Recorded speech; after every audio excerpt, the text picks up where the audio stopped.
After years of campaigning, the Snyder Cut has finally released on Now TV and HBO Max, proving that the human race can unite together to achieve something of relative unimportance. For those that don't know what I'm talking about, the Snyder Cut, or Zack Snyder's Justice League, is a director's alternative, albeit original vision, for a Justice League movie. A theatrical cut was released in 2017, starred by Zack Snyder, although much was reshot and cut by Joss Whedon. The decision came from Snyder to stop working on the project after enduring a family tragedy, at which point Joss Whedon was brought in to finish the film off. Unlike the theatrical version, the Snyder Cut's a whopping 4-hour epic, which comes in at double the length of the film shown in cinemas. If you've clicked on this video, it's likely you're aware of the behind-the-scenes problems which troubled the film's production, but for those that haven't been following the story as closely, I'll be talking a little bit about the journey of the film and the preceding DC effort Batman v Superman before my review of the Snyder Cut, so feel free to skip ahead to my more in-depth discussion of the movie.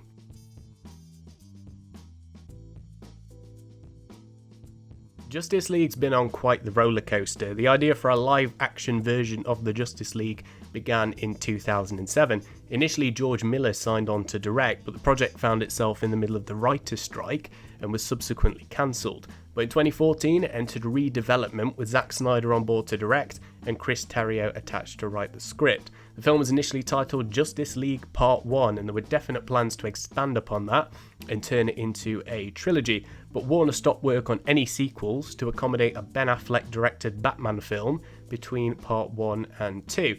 However, this obviously didn't happen, as Robert Pattinson's been recast as Batman in an entirely separate movie to the DC film canon. It's always been clear that Warner Brothers have been attempting to emulate the success of the Marvel movies, but the Marvel films have a secret weapon in Kevin Feige, a lead producer responsible for overseeing how the films piece together as they venture into the future. Even if there's a lot of Marvel films I don't like, it can't be denied that there's a real thoughtfulness in how their films connect. There's a fundamental problem with the DC films in that they've been released in the wrong order in an attempt to catch up to these ensemble stories, which Marvel are now so comfortable in telling. Arguably a better strategy would have had films for Wonder Woman, Aquaman and The Flash before a Justice League film. I think everyone's on the same page in saying a bit of oversight would have facilitated a much more comprehensive setup to a team-based movie. Instead, Zack Snyder was asked to fast-track several characters into existence. That's why in the middle of Batman v Superman, the film randomly pauses and fits in these mini-trailers for other characters. It completely takes you out of the movie and it's extremely jarring. Similarly, there's an awkwardly placed sequence which takes place in an apocalyptic future that stops the film's momentum entirely. Overall, I was stunned at how poorly integrated into the edit these scenes are. It asks you to put a pin in everything that's led up to that moment and watch a bunch of teasers for other films. The inclusion of these scenes does nothing to support the film. It's a soulless attempt at getting audiences invested in subsequent movies, which unfortunately damages the film as a whole. It's my personal opinion that you can do what you want after the credits, but not in the middle of the story. Predictably, I enjoy the post-credit scenes in Marvel films. Their inclusion's a clever way of getting you excited for the next movie, but this bonus content in Batman v Superman's crammed into a critical part of the film in an attempt at not mimicking the Marvel structure too closely. The problem with introducing characters this way is that it completely shattered any immersion I had in the story up to that point. It breaks the small amount of momentum that's generated in the lead up to Batman fighting Superman. As a result, when the moment arrives and they start punching each other, it's void of any emotion. In this case, I would argue less is more. A lot of executives at Warner Brothers were clearly eager to introduce these characters and start selling the associated man-child toys. Although they butchered the flow of the movie in the process, it's such a ridiculous decision which any editor with half a brain would have challenged. Fortunately, I think you can watch Justice League without having watched Batman v Superman. The Snyder Cut does a sufficient enough job of visually explaining the conclusion of the previous film within the opening credits. The theatrical version commenced with a reshot scene from the perspective of some kids recording Superman on their smartphone. We know it's reshot as Henry Cavill's top lip looks really dodgy. For those not in the know, he had a mustache at the time of Whedon's reshoots, which Warner Brothers had to work around. Cavill was of course in the middle of shoots for Mission Impossible Fallout, and a battle between Warner and Paramount ensued. Ultimately, Cavill didn't shave off the mustache, so that's why his top lip looks wonky in the theatrical cut of Justice League. It's a hysterical story, but the Snyder Cut fortunately doesn't suffer from the mustache problem, as it features none of Whedon's reshot footage.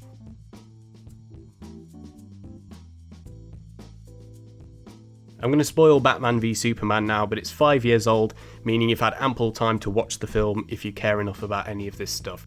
Batman murders people, Superman mopes around a lot, and Gal Gadot's Wonder Woman steals a USB stick. It's a boring and droll story, which has Jesse Eisenberg's Lex Luthor pitting the two characters against each other. The trailer made it look much more exciting than the film that was released. In the first 2 hours, there's very little action, and I found Ben Affleck's Batman to be extremely unlikable.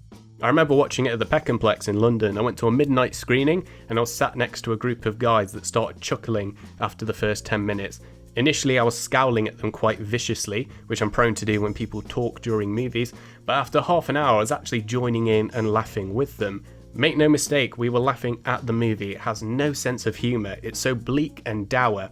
Fortunately, a lot of what drives Batman is fixed in Justice League. At the bare minimum, he's shooting aliens instead of people. The Batman in Justice League is certainly more accurate to the animated series. An intelligent personality, he's the leader of this incredible team. It's a much more positive depiction of the character than we've perhaps become accustomed to. He's a bit less broody, and he's certainly not the lone wolf that we've had in the past. But before moving on to Justice League, on the whole, Batman v Superman takes itself so seriously. It revolves around such a needlessly complicated plot, which has to explain why Batman would fight Superman, and how Batman could beat Superman. But the fight between them isn't actually the end of the movie. Inevitably, they become friends, which signals the start of the Justice League, but it doesn't even end there. In the finale, they all team up to fight a CGI monster, which predictably threatens to destroy the world. I say this as a Batman fan, it is the dullest battle ever put to screen. It's far too long, and the visual effects are nothing to be proud of. It looks really ugly, cramming the frame with lightning bolts and chunks of debris. Snyder's used the same VFX team in several of his movies, but their work isn't the best in the industry. In honesty, a lot of video games look better, which is a problem when Snyder's making such expensive movies. The theatrical version of Batman v Superman is a dull mess, while the extended version, the Ultimate Cut, is similarly dull, but at least the story is more coherent. The extended version adds an extra half an hour, which takes it to the 3-hour mark. To its credit, the Lois Lane subplot is much more coherent, but with everything weighed up, both versions feel like a movie made by a teenage boy who always envisioned loud, crashing stylistic visuals over anything of narrative substance.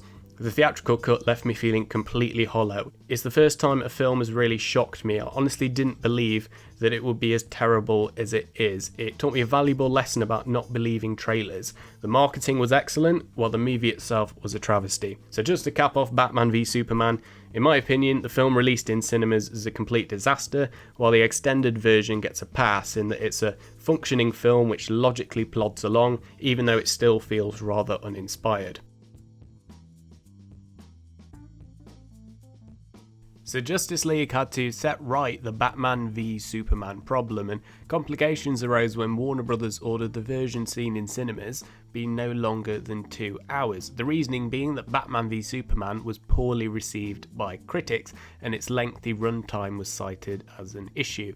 To my understanding, Snyder had shot 3.5 hours worth of movie for Justice League, aside from parts of the epilogue, which were only shot recently with Jared Leto and Ben Affleck.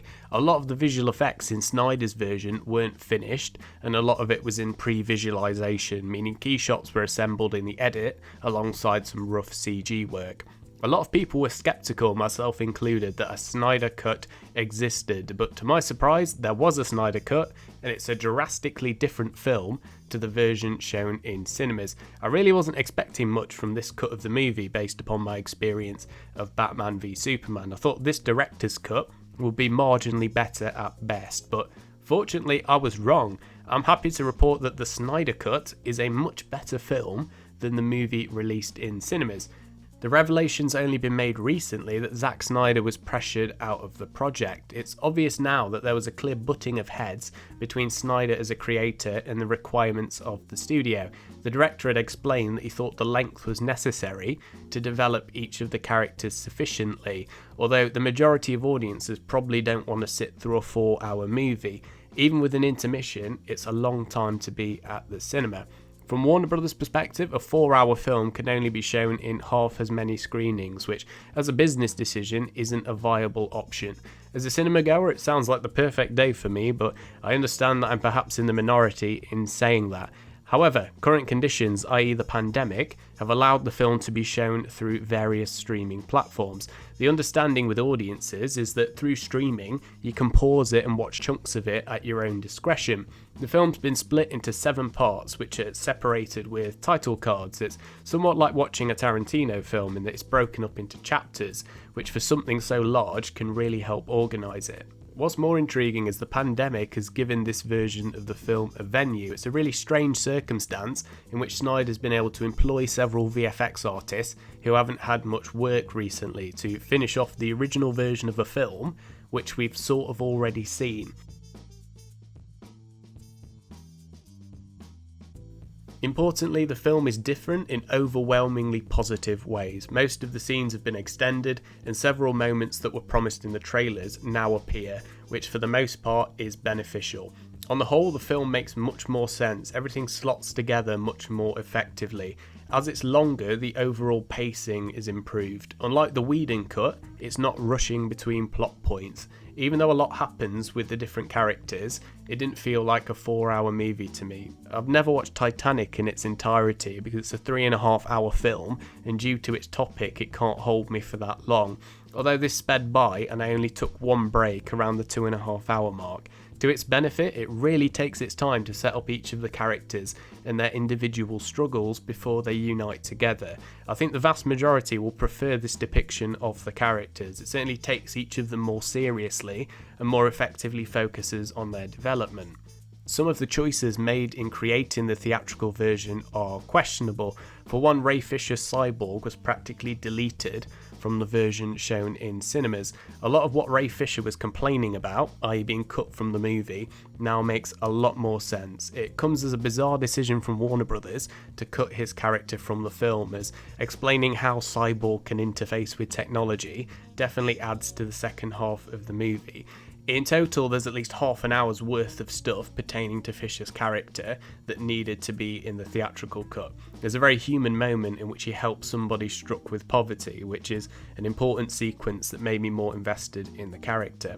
It's also clear that a lot of backstory about the villain's dark side and Steppenwolf was reworked. Some of the cuts make sense, while others take away character motivations. While it's fairly rudimentary, in this version Steppenwolf has a reason for invading Earth, which they neglect to mention in the original cut.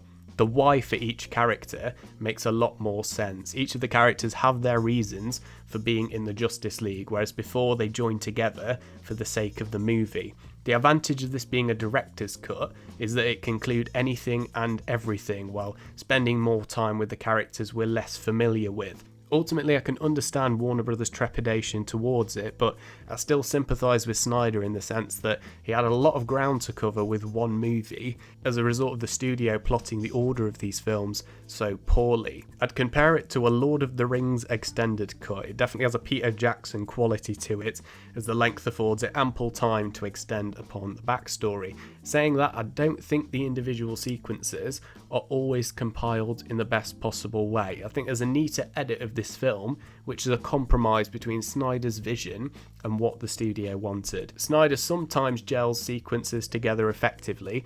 Great examples during the opening credits when Superman's letting out a booming scream and it transitions with the shockwave, which I thought was done really well, but later in the movie it does that less effectively when it cuts between Steppenwolf and the various characters. There's a moment where it cuts between Steppenwolf and Bruce Wayne shaving, and in going from a heavily CG sequence to something very grounded in reality, it unfortunately took me out of the movie. On a separate note, I think a lot of CG work in the film isn't up to standard, but I'll be speaking about that more in the spoiler section.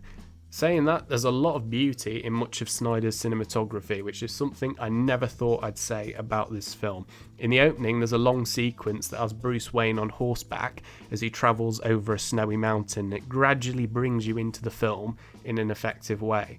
Batman is of course referred to as the Dark Knight, and I thought that depiction of Batman was really strong as a warrior on horseback on a mission to find Jason Momoa's Aquaman. Visually, the film is presented in 4:3, an IMAX aspect ratio, which I have mixed feelings about. It allows the film to present taller images, which is meant to support the concept of these characters being gods among us. In exhibiting the characters this way, it puts them on a pedestal as these icons of popular culture. They're presented in a way that has them standing taller than the way we usually see characters in movies. Alternatively, the skeptic in me thinks it's a little bit pointless presenting the film in this manner. Unlike Nolan, he hasn't shot the film in 70mm or for IMAX cinemas. The reality is that many people are going to be watching this film on their phones and not at their local IMAX screen. You should of course watch the movie on as big a screen as possible, but ultimately I don't think a Justice League film needs to take artistic liberties, especially when it comes to presentation. Saying that, after 10 minutes I forgot about the presentation and I was immersed enough in the story. It annoyed me less than I know it has some people.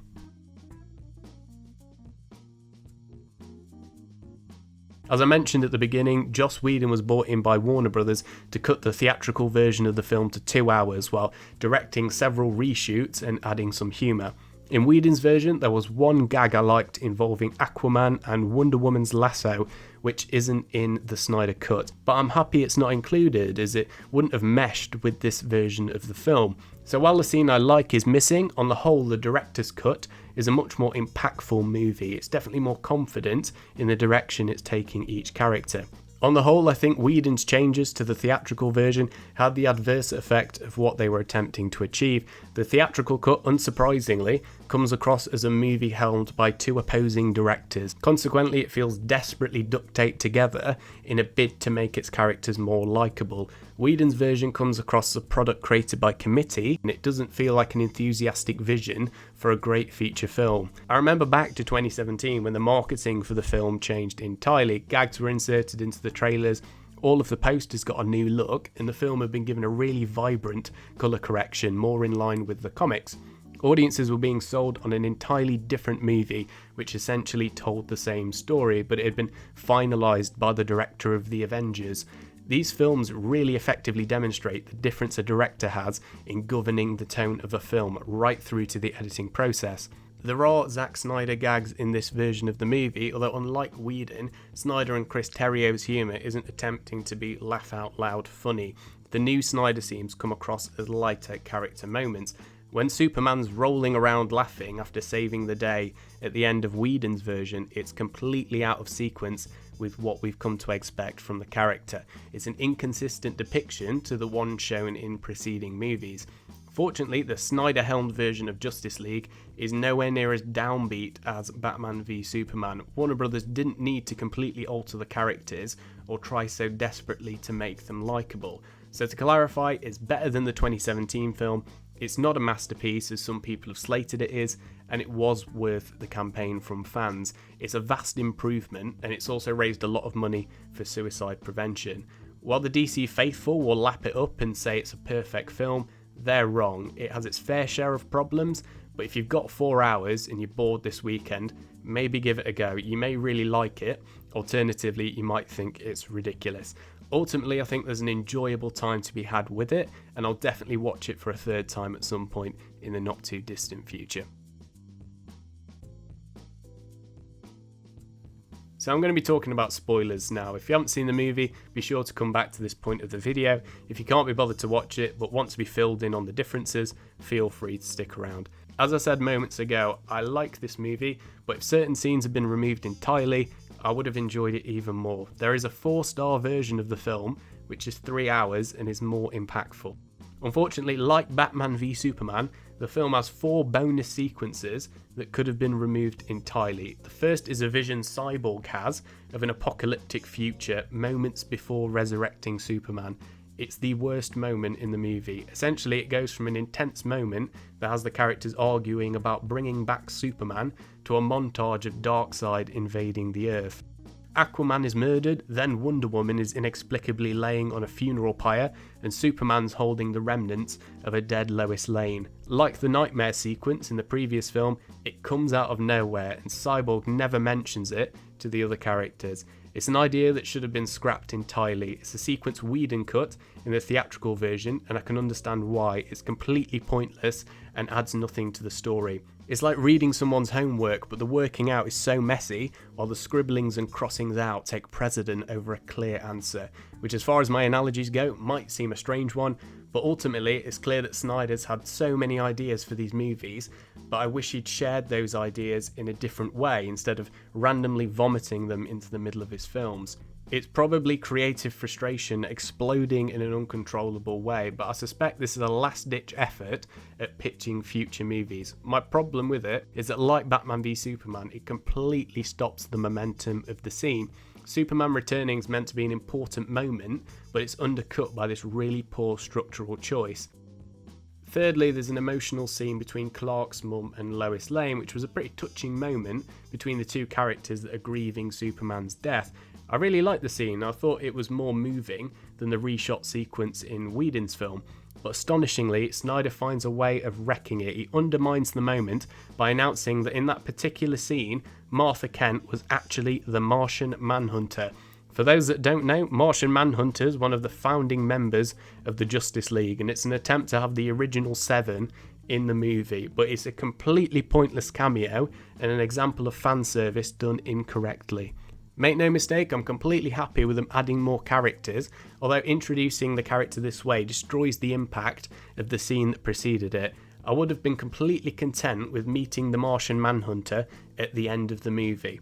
Before I talk about the nightmare sequence, there's also a couple of musical numbers that could have been cut or shortened. There's a group singing at the beginning that could have been cut by 20 seconds, and similarly there's a sequence with Lois walking out of a coffee shop, which is accompanied by a Nick Cave track about gods outliving us, which is far too on the nose.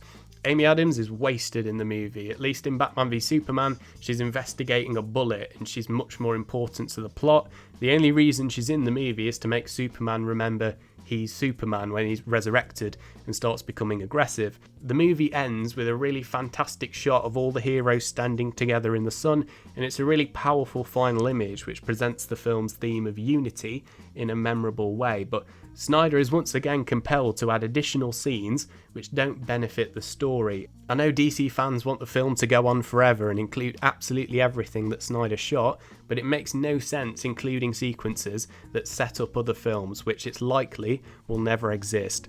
I understand Snyder put a lot of work into storyboarding Justice League Part 2 and 3, but once again, less is more. A fan's going to edit a version of this movie which is brilliant. It's just frustrating that Zack Snyder couldn't do it himself. He has no restraint here. He includes a scene with Batman and the Joker for the sake of it. It would have been a much more effective short film released online, and it's frustrating that Snyder does 2 bad things for every good thing. I didn't mind the sequence with Lex Luthor as much, but it still suffers from exactly the same problem. It was a sequence originally meant to set up Ben Affleck's solo Batman film, but that's not happening now, so why include it? Once again, it's a teaser for a film that will never exist. Ben Affleck might be in Ezra Miller's Flash movie, but Warner have clearly decided that Robert Pattinson is Batman now. I could be completely wrong, and this is a weak attempt from Snyder to test the water, but I would have preferred the movie without this scene's inclusion. I don't think Warner Brothers want another Zack Snyder movie. I mean, it could happen. I never thought we'd see a Snyder cut, but I just don't see it. Between all of the drama behind the scenes and the criticism lodged at Snyder over the years, I think WB wants to take the property in a different direction moving forward. Even though it's much better than Batman v Superman, I don't think Snyder's take on these characters has the mass appeal which another director will likely crack in the future.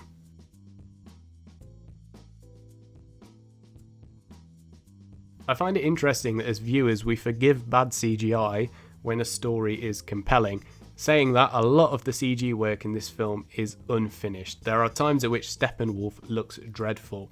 Whenever it's zoomed in on his face, it's acceptable, but whenever he's in a shot that shows his entire character model, it's really poor. I still don't think Steppenwolf's redesign was all that brilliant. He's meant to be a character that's conquered thousands of worlds, and I would have appreciated it if that had been reflected in his design. It wouldn't have hurt to have emblems on his armour or a few battle scars from his previous conquests. While I didn't like Steppenwolf's kilt in the Whedon version, I don't think a hammerhead shark in a silver casing is much of an improvement. The portal he uses to teleport also looks horrendous, this blue block. I don't know what they were thinking, it looks so bad. They also repeat the same effect of characters being lodged in walls. It's nowhere near as dynamic or visually interesting as the fight sequences in, you guessed it, the Avengers movies. The Russos are some of the best action directors in the industry, but it feels like Snyder's team struggled to make something of comparable quality. There's a moment at the end where Superman, Aquaman and Wonder Woman deliver some of their final blows on Steppenwolf, and it looks like they did it in an afternoon and then went to lunch. It's in a really unacceptable condition for a film of this size. On top of that, Zack Snyder is obsessed with slow motion. IGN figured out that 10% of the movie is in slow-mo, which for The Flash is completely fine, as that's an effective demonstration of how he navigates through time, but it's unfortunately overused in Wonder Woman's action sequences. But aside from some wonky and unfinished CGI and some strange choices, I enjoyed it. I preferred the extended sequences at Wonder Woman's homeland and the history lesson which explains the villains much more clearly. This is coming from somebody that liked Man of Steel, hated Batman v Superman, while in the end enjoyed Zack Snyder's Justice League. I'm just glad that he got to make his film. It is something that he can be proud of. Critically speaking, it's the highest rated Zack Snyder film of all time. I may be giving it additional points in that watching the film come to fruition has been really cathartic, but it's been a really interesting thing to observe. I think anybody can sympathise with Zack Snyder and the mental anguish this movie must have caused him, on top of one of the worst things imaginable happening in his personal life. While I don't hate Joss Whedon's version of Justice League, it's immediately forgettable and didn't have me excited for more DC movies. On the other hand, I would be interested in a movie that continued this version of the story in a few years' time. So that's about all I've got to say. Thank you so much for watching the video. Be sure to like and subscribe if you took anything away, and I'll catch you all next time. Peace.